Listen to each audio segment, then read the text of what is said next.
Imagine being at the top of the rap game, millions in the bank, global fame, and a legacy that looks untouchable. Now imagine it all ripped away overnight. That's exactly where Lil Durk stands today. From leaked jail calls to explosive federal documents, his empire is collapsing piece by piece, and what's being exposed could change hip-hop forever. Stay locked in, because once you hear the truth behind these walls, you won't look at Durk, or his brotherhood with King Vaughn, the same way again. Sometimes you can hear a person's spirit before you even see their face, and for Lil Durk, that spirit has been tested hard.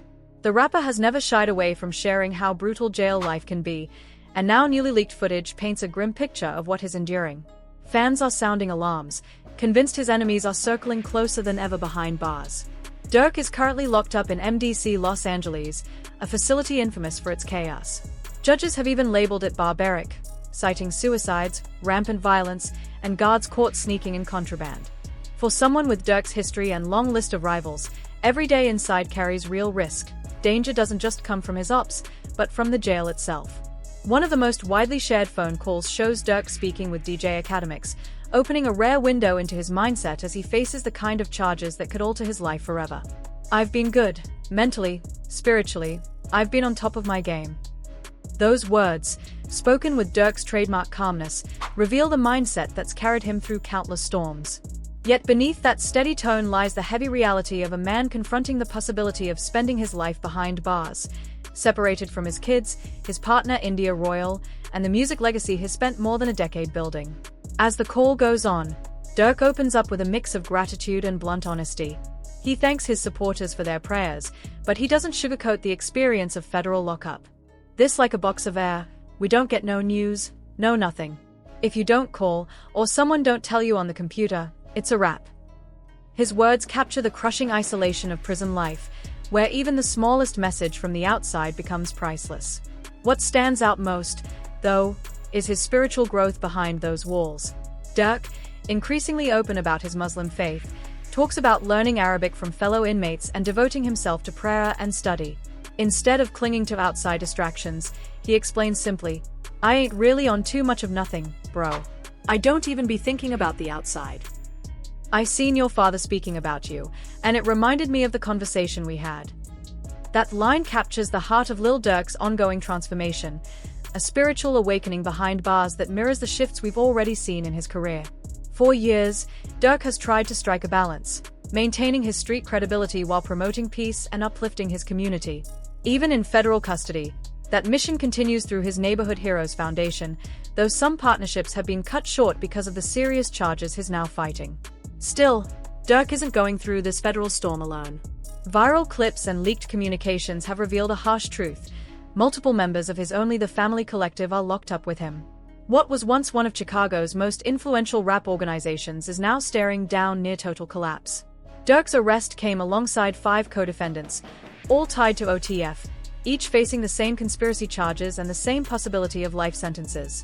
Among them, one name stands out, Kevin London Grant, better known on the block as Cause or Vonnie. At 28 years old, originally from Chicago but raised in Atlanta, Grant isn't just another affiliate. He's considered a high-ranking figure and one of Durk's true day ones.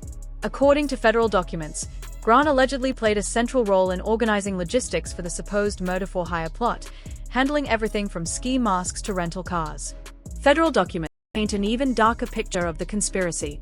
Investigators claim that Kevin London Grant not only supplied firearms, one allegedly converted to full auto, but also used Lil Durk's credit card to secure a hotel room for the crew. The most damaging allegation? Grant reportedly boarded a private jet with Durk, flying into Los Angeles just one day before the shooting. Today, he sits in federal custody in Illinois, awaiting transfer to LA. Another key figure is DeAndre Dantrell Wilson, better known as DD. At 33, hailing from Chicago, prosecutors describe him as an influential gang member who played a financial role in the operation. According to the feds, Wilson handled the money trail and coordinated travel, booking one-way flights from Chicago to San Diego for the alleged hit squad and arranging their drive into Los Angeles. The choice of one-way tickets raises chilling implications. Either the shooters never expected to return, or they planned to vanish after the mission. Wilson, like Grant, is locked up in Illinois, awaiting his fate. The net doesn't stop there. Others tied to Durk's circle, Boogie, Brown A's, and Flacca, are already serving time for their roles in the same alleged conspiracy. The sweep that brought them down unfolded with precision. On October 24, 2024, federal agents executed a coordinated takedown in Chicago, arresting the crew just days before Durk himself was picked up in Florida while allegedly trying to flee the country. To authorities, it was the final piece in a carefully planned operation designed to snatch up everyone involved, including the man they claim was orchestrating it all. The wave of arrests tied to Durk's circle doesn't end with the federal conspiracy case. In fact, the spotlight on his crew has only grown brighter. Several OTF affiliates were picked up in August 2025 on separate charges, fueling speculation that heightened law enforcement scrutiny followed directly from Durk's own situation. On August 2, 2025, Chicago police arrested Funa, charging him with burglary, murder, and the grisly disposal of a body inside a church. Authorities allege he was involved in the killing of Oscar Ounce Cruz, who was shot 17 times before his body was dumped. While prosecutors maintain this case is unrelated to the federal plot, it piles onto the already staggering list of legal troubles surrounding the crew. Not long after, Boone Mo, another OTF artist and longtime Durk collaborator, was taken into custody on cocaine possession with intent to distribute. If convicted, he faces significant prison time. Meanwhile, DJ Bands, Durk's official DJ and producer, was arrested the same month for marijuana possession and a probation violation, reportedly tied to drugs discovered during a routine check. To make matters worse, prosecutors revealed in May 2025 that Durk himself had been bending jailhouse rules. Evidence showed he used at least 13 other inmates' phone accounts to place unauthorized calls, including three-way conversations. A federal judge described this behavior as blatant disregard for the system's rules, an assessment that undercut arguments for his release, even when his team floated a $4.5 million bail package stacked with strict conditions. The defense tried to argue for release with conditions like house arrest and private security, but prosecutors delivered a devastating counterpoint. If Lil Durk couldn't follow the simplest jailhouse rules, how could he ever be trusted to honor pretrial release terms on the outside? His misuse of phone privileges wasn't just a technical slip, it became one of many leaked communications that later flooded the internet, fueling endless commentary from social media users and hip-hop outlets. At the heart of the government's case lies what prosecutors call their master plan: wires, snitches, and the pursuit of life sentences. Federal authorities allege that Durk wasn't just tangentially involved, he was the mastermind, orchestrating a scheme where he offered money and music industry opportunities to fellow gang members in exchange for carrying out a hit on Quando Rondo. According to the feds, this wasn't some spur-of-the-moment beef spiraling out of control. They describe it as a calculated, multi-state conspiracy involving serious financial backing, intricate planning, and the coordination of players spread across different cities. Evidence presented shows 5 associates traveling from Chicago to Los Angeles, their trips and accommodations funded by Durk's credit card. Armed with multiple weapons, including one allegedly modified with a machine gun conversion device, the crew attempted to carry out the assassination, a plot prosecutors insist was designed with chilling precision. What makes this case stand out is the sheer level of organization and resources involved. Prosecutors say it's not random street violence, it's a coordinated operation backed by mountains of evidence. The investigation has already produced over 200,000 pages of records, from financial transactions and travel documents to surveillance footage. But the most devastating piece may be the recordings, captured by a confidential informant who wore a wire for years, documenting conversations that now sit at the heart of the federal case. Even more chilling, however, are the threats surfacing outside the courtroom. While Durk has been locked up, communications from his enemies have gone viral, exposing the dangerous reality of the street wars still raging. In one disturbing clip, a man claiming to be one of Durk's rivals issues a shocking threat. "'Cause if I get home before him, I'ma kill his kids. Stop playing with me, it is what it is." The casual way those words were spoken underscores just how deadly the environment around this case really is. For prosecutors, it reinforces their claim that Durk's alleged murder-for-hire plot wasn't born out of thin air but was fueled by long-running, deeply personal conflicts in the streets.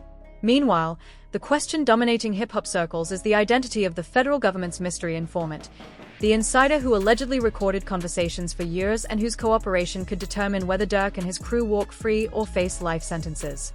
The confidential informant at the center of the federal case is perhaps the most explosive element of all.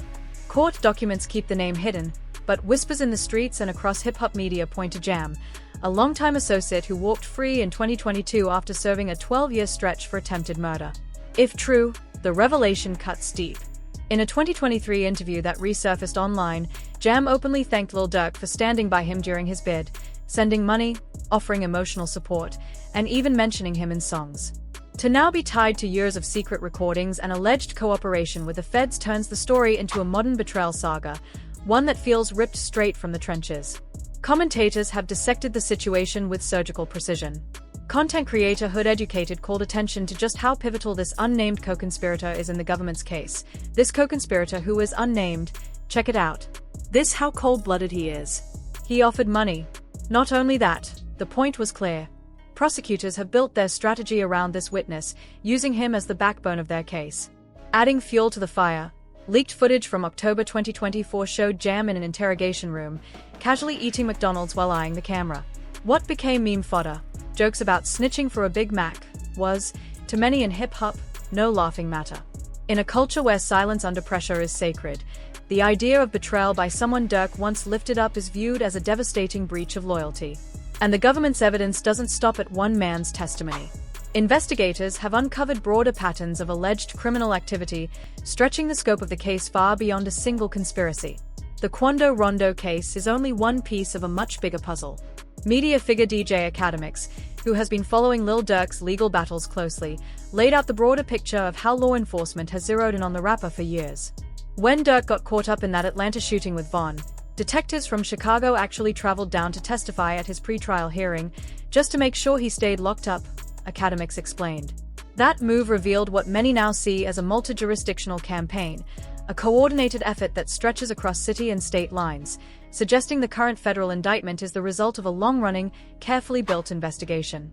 Academics went further, pointing out the persistence of law enforcement's pursuit. The reason why they did it, they even admitted it. The detectives said, "We've been trying to get this go. We couldn't get him. Remember, he beat 3 gun cases. That rare admission speaks volumes." For prosecutors, Durk's history of dodging convictions makes this federal case more than just another trial. It's their shot at finally putting him away. But while investigators are tightening the noose, Durk himself has projected a startling confidence. In another leaked jail call, his tone carried the same bravado that has defined much of his career, even though he now faces the very real possibility of life behind bars. "I don't fear nothing. Jail, death, it is what it is. But at the same time, I got a brain. I know how to move, and I know what not to say." That declaration, equal parts defiant and composed, captures Lil Durk's mindset even as he faces the most serious charges of his life. To prosecutors, it's proof he still carries the same street mentality they claim fueled the alleged conspiracy. Durk's legal team, led by high-profile attorney Drew Findling, has fought back aggressively. In April 2025, they filed motions to dismiss the indictment, arguing the government leaned on weak evidence, including misrepresented rap lyrics, and failed to directly tie Durk to the alleged murder-for-hire plot. They accused prosecutors of misleading the grand jury and relying too heavily on circumstantial claims. The defense scored a small but significant win a month later. In May 2025, prosecutors quietly filed a superseding indictment that stripped out all references to Durk's lyrics, a move widely seen as acknowledgement that using rap lyrics in court is legally shaky and heavily criticized by civil liberties advocates. But even with that victory, the uphill battle remained. On May 8, 2025, a judge denied Durk's renewed bail request, citing his jail calls, alleged misuse of phones, and overall risk to public safety. The denial stung even more because it came after the prosecution's case had already been weakened. The federal case has also cast a wider net over OTF. In December 2024, Durk's name surfaced, though he wasn't formally charged, in connection with another murder-for-hire scheme in Chicago tied to Stephon Mack. Prosecutors have even alleged Durk placed bounties on multiple individuals, including a witness's family member. To them, this pattern paints a picture of someone who poses an ongoing danger to the community. And then there's the timing of his arrest, which only deepened the drama. When federal agents finally closed in, Durk was preparing to leave the US altogether. Customs and Border Protection flagged him for international flights to Dubai, Switzerland, and Italy. He was taken into custody just outside Miami International Airport, less than an hour before boarding a flight bound for Italy. Durk's attempted flight overseas has become a cornerstone of the prosecution's argument, proof, they say, of both consciousness of guilt and undeniable flight risk. And as the leaked jail calls continue to circulate online, they strip away the image of rap superstar and reveal the man beneath, a father to multiple children, a fiancé, and the head of an empire that provided livelihoods for dozens of people. His trial's outcome won't just determine his future, but the fate of everyone tied to him and the label he built. The prosecution insists they are holding a mountain of evidence: financial records, surveillance, travel receipts, and perhaps most damaging, testimony from Durk's own longtime associates. Piece by piece, the picture painted is one of an organization that blurred the line between music label and criminal enterprise, an outfit prosecutors argue functioned like a street crew with a recording contract. At the center of it all lies a deeper question. What kind of bond could push a man with fame, money, and a family to risk everything? For the feds, the answer is rooted in Durk's relationship with King Vaughn. Theirs was no ordinary industry connection. It wasn't just about music. It was about loyalty, survival, and blood ties forged in the trenches of Chicago. A brotherhood so fierce, prosecutors claim, it inspired one of hip-hop's most devastating revenge plots. To understand why Lil Durk now sits inside a federal detention center facing the possibility of life without parole, you have to first understand the depth of that bond, the brotherhood with King Vaughn that prosecutors argue started a war. In the unforgiving streets of Chicago, bonds are rarely built on convenience, they are forged in survival. The connection between Lil Durk and King Vaughn wasn't just two rappers crossing paths in the industry. It was deeper, a mentorship, a brotherhood, and a business partnership that reshaped Chicago's drill movement and, in the eyes of prosecutors, planted the seeds of the federal case now threatening to dismantle Durk's legacy. King Vaughn, born Davon Daquan Bennett, wasn't just another artist in Durk's Only the Family collective. He was its beating heart. His life was cut short on November 6, 2020, outside the Monaco Hookah Lounge in Atlanta, but his influence still echoes across the culture. From the very beginning, Durk saw in Vaughn something that couldn't be taught: a raw, unfiltered authenticity that most rappers try to imitate but can never truly capture. Vaughn wasn't simply rapping about the streets, he was bringing them to life with a storyteller's precision. His verses felt like scenes from a film, vivid narratives where every line carried the weight of lived experience. Even veterans of the drill scene knew they were watching something rare. Durk himself has spoken about the moment he realized Vaughn's potential. It wasn't by accident or coincidence, it was an intentional recognition of greatness. As Durk explained in one of his most candid interviews, it was like the universe put Vaughn in his path at exactly the right moment. Vaughn wasn't just another rapper trying to escape the streets, he was proof that the trenches could produce artistry as powerful as any studio. And when Durk decided to put him on, it wasn't just a business move. It was a pledge, a brotherhood, a bond that, for better or worse, would shape their destinies forever. Durk once described it best: Vaughn was always going to be Vaughn. It didn't matter if he picked up a mic, a basketball, or a football. His presence, his energy, and his heart were undeniable.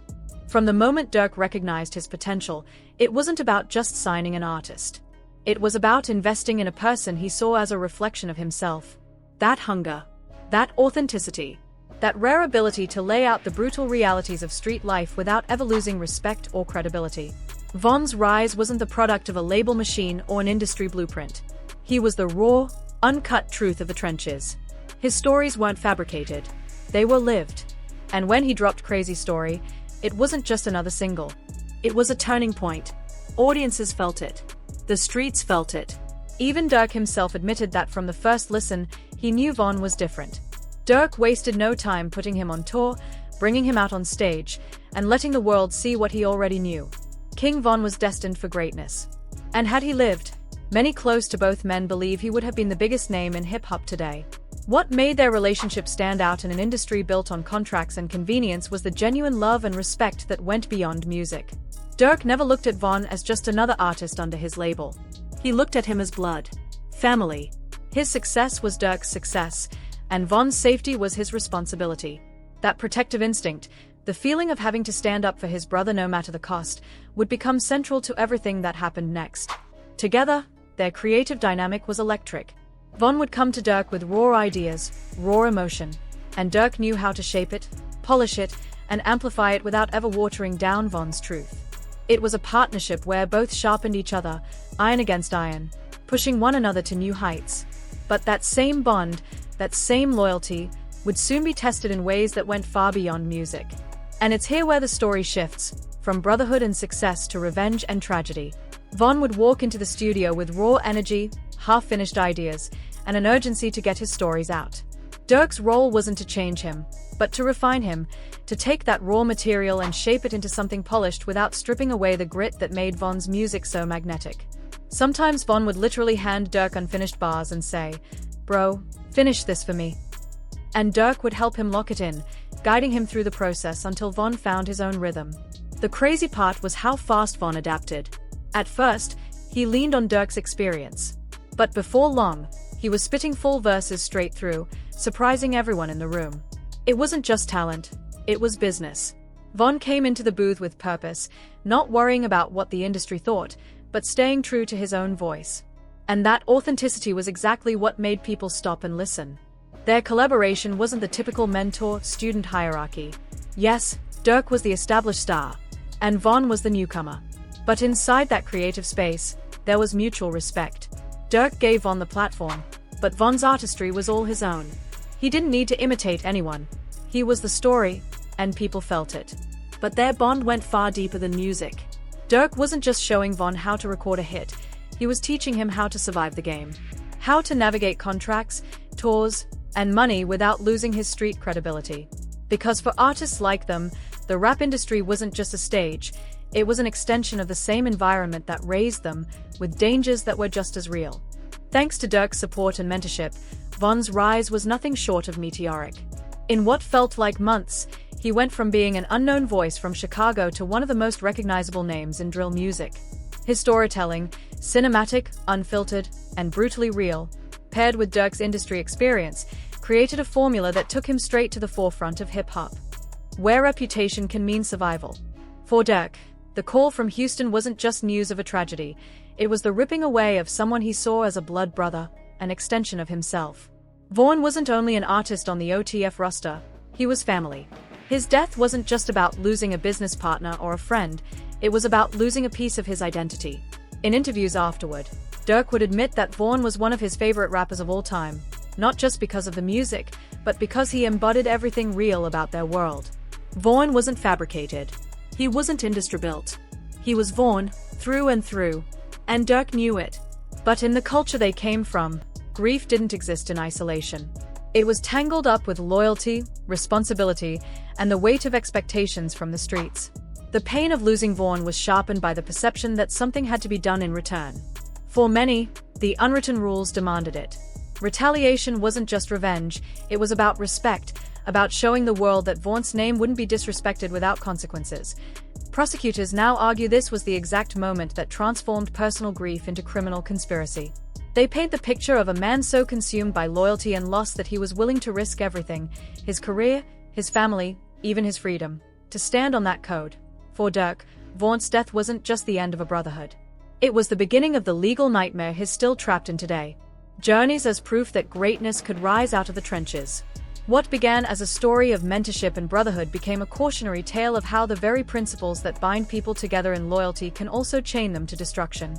Federal prosecutors argue that Durk's decision to allegedly seek street justice instead of legal justice marked the point of no return. To them, this wasn't simply about honoring Vaughn's memory, it was about unleashing a cycle of retaliation that spilled out of Chicago's drill culture and into a multi-state conspiracy. And yet, looking at it from the human side, it's impossible to ignore the weight of Durk's grief. He wasn't just mourning a friend, he was grieving a brother, a protege, a reflection of himself. But in the unforgiving world they came from, vulnerability wasn't an option. To show weakness could be fatal. And so, prosecutors claim that grief was weaponized into violence. The cost? Families shattered, young lives lost, and an entire music empire now hanging by a thread. What could have been one of hip-hop's greatest success stories, two artists lifting each other from the streets to the global stage, has instead become a federal courtroom drama with life-and-death stakes. Durk's bond with Vaughn was powerful enough to change lives, but in the eyes of the government, it also pushed him toward choices that could end his own. What was once a relationship that symbolized hope, proof of what could happen when raw talent met the right opportunity, has now become the centerpiece of a federal case that threatens to erase it all. Instead of celebrating King Vaughn's posthumous rise and Lil Durk's continued dominance, hip-hop finds itself watching the slow unraveling of everything they built together. Love this video? Tap the cards on your screen to dive deeper into the stories shaping hip-hop today.